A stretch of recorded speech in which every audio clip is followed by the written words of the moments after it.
Assalomu alaykum. Bugungi video darsimizda 35-topik 1 imtihoni ilgi testi 31-dan 33-gacha ko'rib chiqamiz. Ya'ni sharti muosetihan iyagi imlikka. Ya'ni nima haqida matn? Iyagi degani asli hikoya ma'nosida keladi yoki gap deb tarjima qilsak ham bo'ladi. Ya'ni bizga ikkita gap berilgan, ikkita gap, birinchi, ikkinchi. O'sha ikkita gap nima haqida? Pogi va Kachi almajin gosil ko'rishibdi. Namuna bilan o'xshash to'g'ri javob toping. Va o'sha namuna quyidagicha. Top simniydi. Ya'ni topda degan so'z bor, issiq ma'nosida keladi. Issiq nuqta. Pada eso suyong hamniydi. Pada degani dengiz. Eso grammatikasini bilamiz. Dengizda. Suyong hada degani suzmoq, cho'milmoq ma'nosida keladi. Dengizda suzaman, cho'milaman. Bu yerda yorim yozi, ya'ni yoz fasli, nalshi ob-havo. Nai yosh va nari degani davlat. Ko'rinib turibdiki, bu yerda yoz fasliga oid gap yozilgan. Ya'ni yoz fasli issiq bo'ladi, yoz faslida dengizda cho'milsa bo'ladi. Shu joyda qo'shimcha qilaman.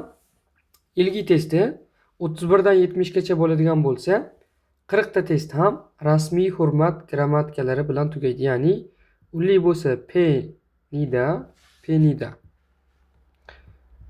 Undosh bilan tugaydigan bo'lsa simnida holatda bo'ladi. Ya'ni hozirgi zamonni bilamiz, xuddi shuni rasmiy shakli. Fe'l va sifatdan ta'ni olib tashlasak, oxiri ulli bo'lsa penida, undosh bo'lsa simnida qo'shiladi. Agarda bu grammatikalarni yaxshi o'rganmagan bo'lsangiz, bitta takrorlab olishingizni so'rab qolaman. Endi 31-testga o'tamiz. E'tibor qiling, 2 balldan berar ekan. Ya'ni bu ilgi testlarda savol holatiga qarab, ya'ni osonroq bo'lsa 2 ball, qiyinroq bo'lsa 3 ball beradi. Shu.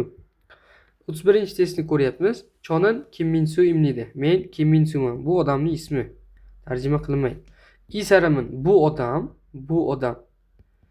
James'i imniydi. Bu odam James. Hop, shigan vaqt.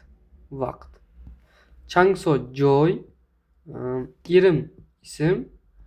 Keyingisi chumal hafta oxiri. Ya'ni shanba, yakshanba bo'ladi. Shunda bizda to'g'ri javob 3 bo'ladi. Ism haqida gapirildi. 2 balli savol ekan. Pulgogiril moksimda. Pulgogi bu ovqat nomi, ya'ni tarjima qilmaydi. Pulgogini yeyman yoki yeyapman. Mana shu ismlida. Mazali. Kalit narsa shu ikkitasi, ya'ni pulgogi va mazali degan so'z. Shopping xarid qilish. Saram odam. Xo'p, nori qo'shiq. Musiqa ma'nosida keladi, qo'shiq musiqa. Va keyingisi imshik, bu ovqat. Bizda kalit narsa pulgogi va mazali so'zlar edi. Shunda javob 4 bo'ladi. 33-testimiz quyidagicha 2 ball berar ekan. Son singlimil mannamnida. Ustoz bilan uchrashaman yoki o'qituvchim bilan uchrashaman. Kongbu ril hamnida. O'qiyman, dars qilaman. O'qiyman deb tarjima qilamiz. Kalit narsa shu ikkitasi, ya'ni o'qituvchi, o'qimoq so'zlari. Hop, kakyo maktab. Hop, yo'il hafta kuni. Keyingisi chimi qiziqish. Va keyingisi nalja sana. Ko'rinib turibdiki, bu maktab degan javobga kalit narsa.